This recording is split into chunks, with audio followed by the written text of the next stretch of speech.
आज 2023 में उस किताब की उतनी ही अहमियत है जितनी उन्होंने जब पहली बार लिख के रिलीज़ करी थी तब थी। आज चमचों की शक्ल और अकल दोनों बदल गई है।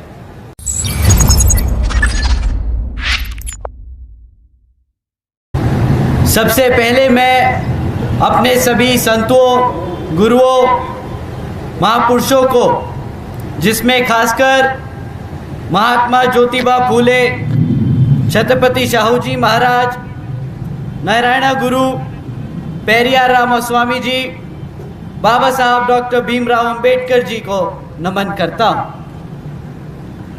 मान्यवर साहब श्री कांशीराम जी की एकमात्र उत्तराधिकारी हमारी आदरणीय बहन कुमारी मायावती जी को भी नमन करता हूँ। उत्तर प्रदेश की 4 बार लोकसभा व राज्यसभा की कई बार सदस्य रही आदरणीय बहन कुमारी मायावती जी, जिन्होंने अपने सभी SC, ST, OBC एवं अल्पसंख्यक समाज के साथ साथ सर्व समाज में से गरीबों और कमज़ोरों के लिए अपना पूरा जीवन समर्पित किया है। मुझे गर्व है कि मुझे ऐसे महान नेता के नेतृत्व में काम करने का मौका मिल रहा है।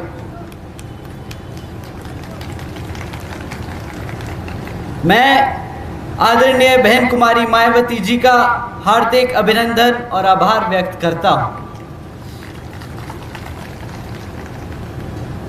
साथियों, आज बामसेफ, DS4 एवं BSP के जन्मदाता व संस्थापक बहुजन नायक मान्यवर साहब श्री कांशीराम जी की 17वीं पुण्यतिथि पर उनको तहे दिल से नमन करता हूँ।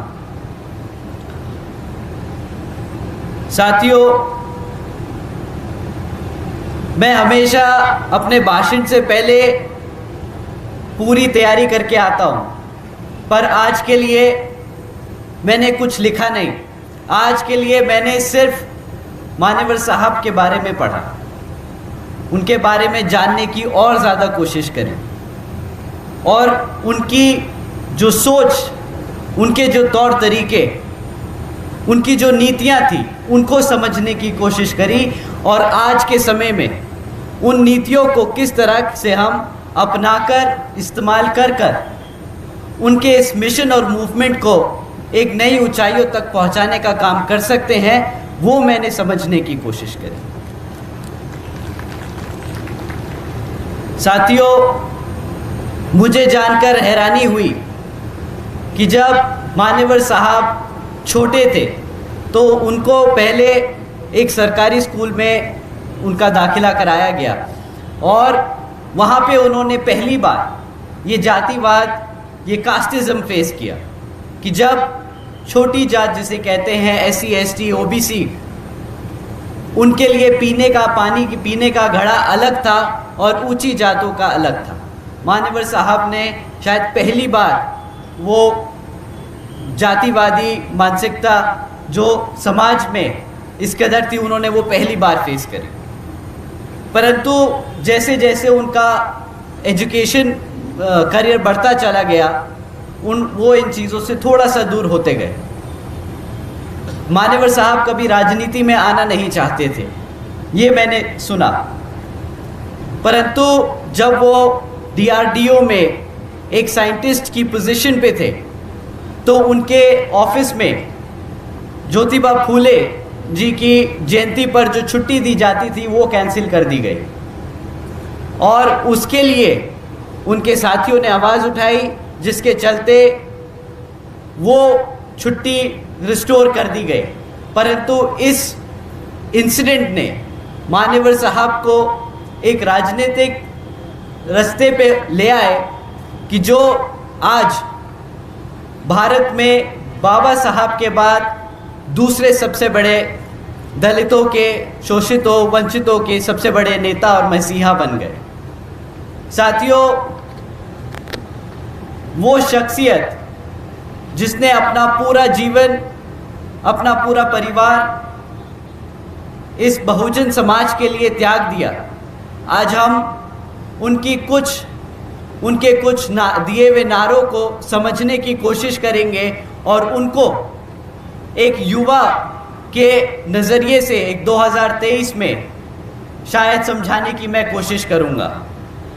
साथियों, मान्यवर साहब ने अपना पूरा राजनीतिक जीवन इस बाबा साहब की दी हुई लाइनों पर आधार किया। बाबा साहब ने कहा, शिक्षित बनो, संगठित बनो व संघर्ष करो। बाबा साहब ने ये लाइन दी और मान्यवर साहब आप सब जानते हैं एक साइंटिस्ट की पोजीशन पे थे। उन्होंने पहले देश के कोने कोने में साइकिल से चलकर हमारे सोती हुई कौम को जगाने का काम किया। उन्होंने पहले तो बाबा साहब और हमारे महापुरुषों के बारे में बताने का काम किया। तो पहले तो उन्होंने ऐसे शिक्षित किया। उसके बाद जब उन्होंने इस कौम को हमारे महापुरुषों के बारे में बताया, उनके संघर्षों के बारे में बताया, तो मान्यवर साहब ने फिर संगठित करने का काम किया। उन्होंने DS4 और बामसेफ बनाने का काम किया, जिसके तहत उन्होंने सर्व समाज में से गरीबों, कमज़ोरों, दलितों, पिछड़ों को संगठित करने का काम किया। और उसके बाद जब हमारी कौम, हमारी समाज संगठित होने लगा तो उसको एक राजनीतिक ताकत देने के लिए BSP की स्थापना करी। तो साथियों, इसी क्रम में उन्होंने अपनी कौम को और जागरूक करने के लिए एक किताब लिखी थी, चमचा युग। आज 2023 में उस किताब की उतनी ही अहमियत है जितनी उन्होंने जब पहली बार लिख के रिलीज़ करी थी तब थी। आज चमचों की शक्ल और अकल दोनों बदल गई है।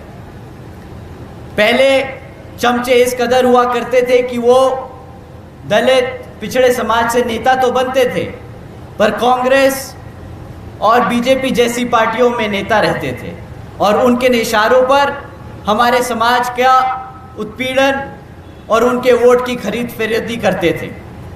परंतु आज वही चमचे थोड़े से स्मार्ट हो गए हैं और वो भी अब नीला झंडा लेके घूमते हैं।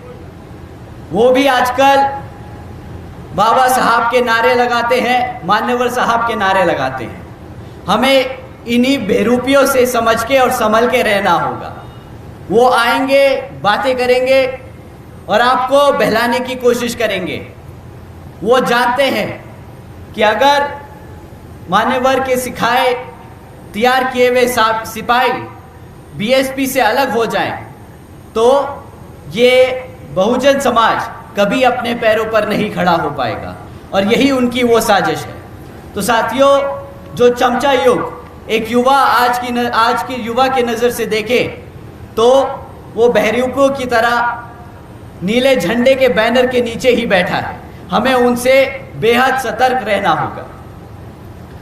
साथियों, इसी क्रम में कांशीराम जी ने, मान्यवर साहब श्री कांशीराम जी ने एक नारा दिया, जिसकी जितनी संख्या भारी उसकी उतनी हिस्सेदारी। मैं एक बार और दोहराऊंगा, इस बार आप दोहराएंगे, जिसकी जितनी संख्या भारी उसकी इतनी हिस्सेदारी। साथियों, मान्यवर साहब ने जब ये नारा दिया तब उन्होंने 85 और 15% का कॉन्सेप्ट दिया था कि 85% वो समाज है जिस पे वो 15% समाज राज करता है। परंतु साथियों, जैसे जैसे हम आज आगे बढ़ते चले गए, BSP ने अपनी 4 बार सरकार बनाई यूपी में। उसके बाद ये संख्या आज की डेट में 2023 में अगर एक युवा की नज़र से देखे तो 95 और 5% रह गई है। 95 और 5। साथियों, 95% में हम कौन कौन आते हैं? दलित, पिछड़ा वर्ग, OBC, अल्पसंख्यक समाज। अब इसके साथ साथ अपर कास्ट में से गरीब, कमज़ोर और दबे कुचले सारे लोग अब बहुजन समाज के हिस्सा हो चुके हैं।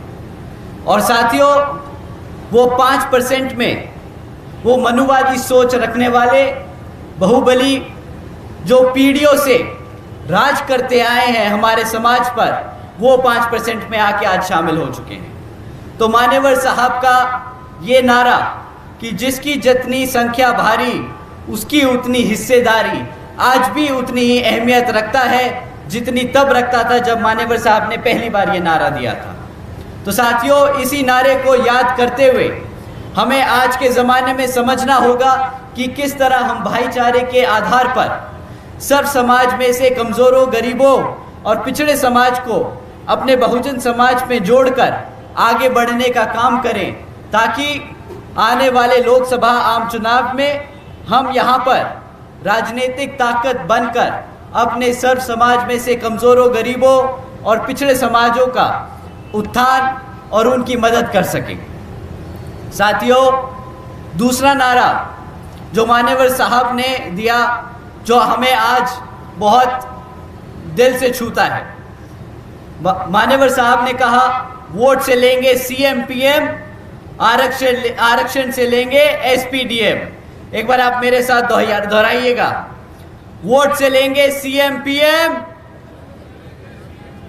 आरक्षण से लेंगे एसपी डीएम। साथियों, आपका one vote one man one vote का जो अधिकार है वो बाबा साहब ने दिया, और उसका सही फायदा, उसकी अहमियत मान्यवर साहब ने हमें दिलाई। मान्यवर साहब ने कहा कि भाई तुम्हारा एक वोट, तुम एक शख्स हो, तुम्हारा एक वोट, एक एक वोट उतना महत्वपूर्ण है कि जिससे तुम अपनी खुद की सरकार बना सकते हो, तुम खुद राजा और शासक बन सकते हो।